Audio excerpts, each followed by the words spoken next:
I have stage 4 non-small cell lung cancer. What's that? They didn't think they had it right. Mama has a boo-boo? Because I'm so young. Yeah. Megan Flanagan, an active, non-smoking mom of 2, a diagnosis of lung cancer was never on the table. It was a complete shock because I was very active. Go!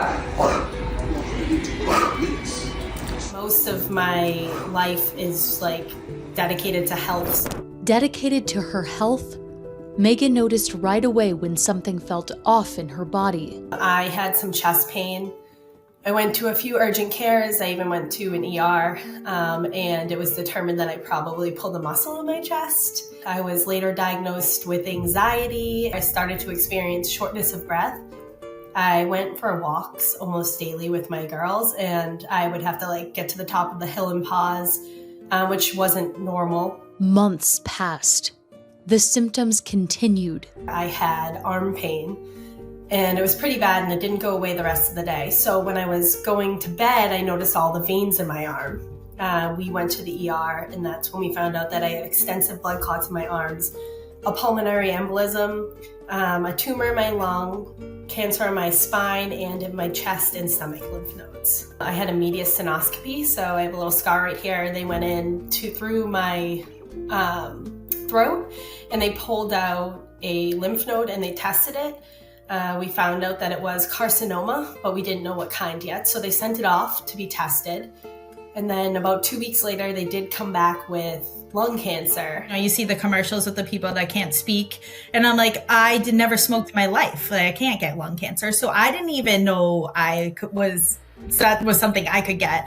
So the first doctor we saw was just a cancer generalist. So the first treatments we were talked about were chemo. Honestly, having a 1 and 3-year-old was the best thing. I didn't have time to think about me. They didn't understand what cancer was. It was sad to see me not be able to be the mom that I wanted to be. The cancer in my spine gave me such pain that I would be able to move around until about maybe lunchtime, and then the rest of the day I was on the couch.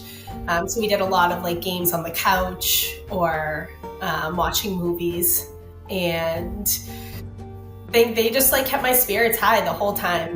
No matter where I was, they were with me, and I think that really helped me get through it. I don't remember crying. I do have to say, I did cry in the hospital. That was when I was shocked. My husband he took on all the duties. He was working full time to keep the house afloat, but he was also coming home and doing the dishes and getting the girls' clothes together and all the things that we kind of you don't say it, but you divide duties when you're in husband and wife, and he took them all on. And I'm just so blessed to have the people I have. The hardest moment, I would say, was seeing my mom afterwards. When I was diagnosed, my mom basically moved into my house and helped out with everything. And I get now that I'm a mother, she was so worried for me. So every time she would look at me, she would just start crying. And I kept being like, Mom, I'm not crying. You can't cry. But it makes me sad that all the other people around me are, somehow affected by this. As Megan absorbed the shock of having stage 4 non-small cell lung cancer,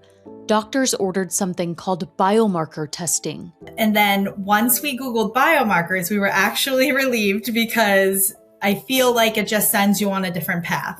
And I do remember specifically the time she called me to tell me that I was ALK positive. I was out with family and we were all at a restaurant, and I stepped outside and I got the news, and I was super excited because I know just how far ALK research has come in the last 20 years. And when I went inside and told my family that I had the genetic mutation, everyone went crazy. And I was we were all laughing afterwards that you never thought you would cheer so loudly for a genetic mutation. The treatment is so good. Knowing an ALK positive mutation was driving Megan's cancer opened up a new pathway for targeted therapy.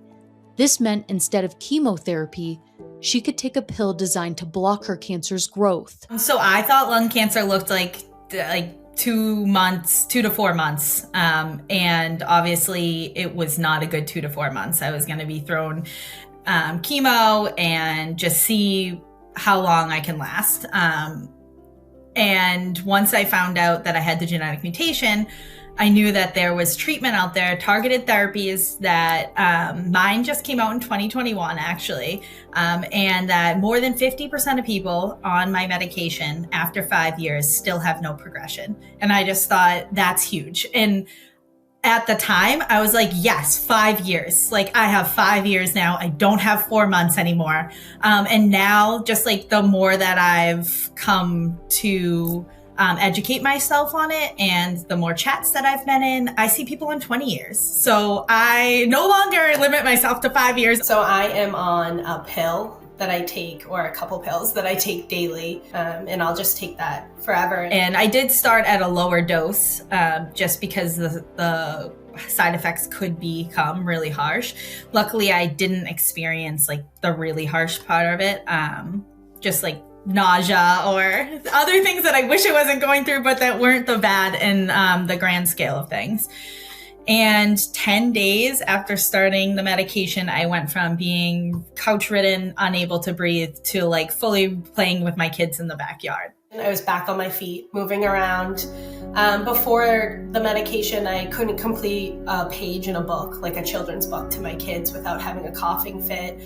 Completely gone. So honestly, the research was what I was going to go with. I was ready to take on whatever side effects come with something that's going to potentially eliminate my cancer. And just looking at the research out there, I also have like a couple lawyer in the family, and I sent them them information, and they read all of like what the medication does and how amazing it is. And everyone that I talked to was like, you need to go with this. Like, this is the best response rate. So that's why we went with it. I can't even explain how happy I was.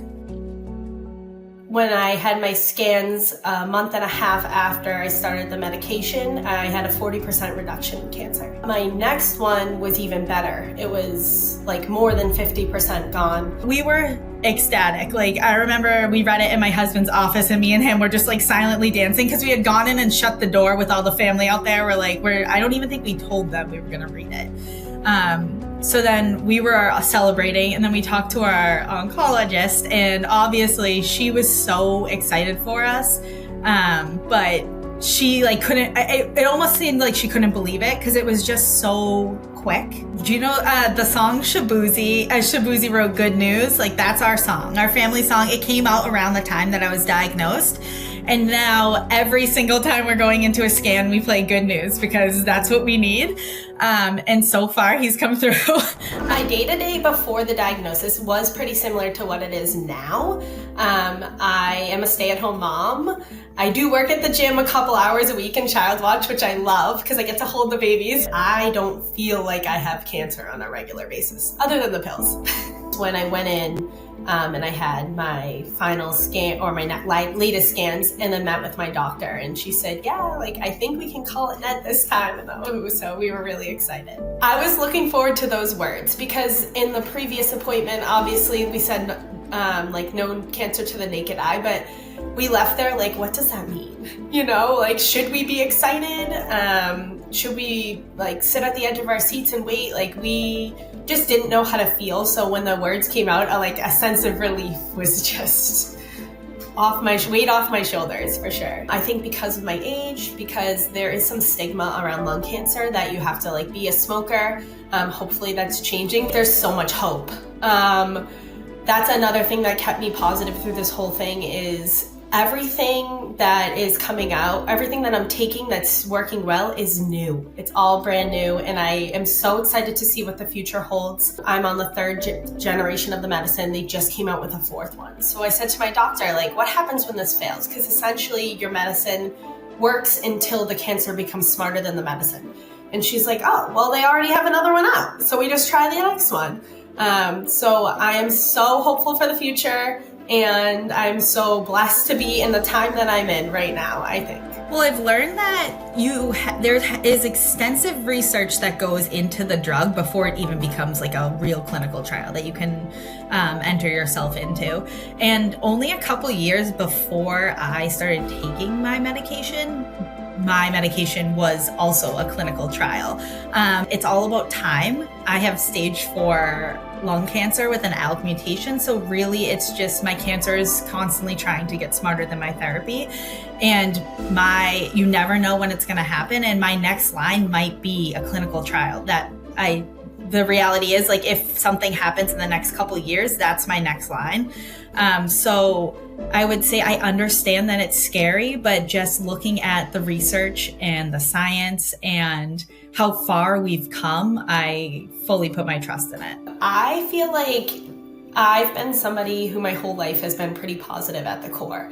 I think that if you give me a problem, I just want to solve it. Like, I don't even see the problem, I just want to find the solution. So from the beginning, I think that I had good core at this, but my family and my friends, and honestly strangers, people that I don't even know, was sending me bracelets and books and all the little things, like sometimes just a card from a stranger. Megan is now dedicated to helping others.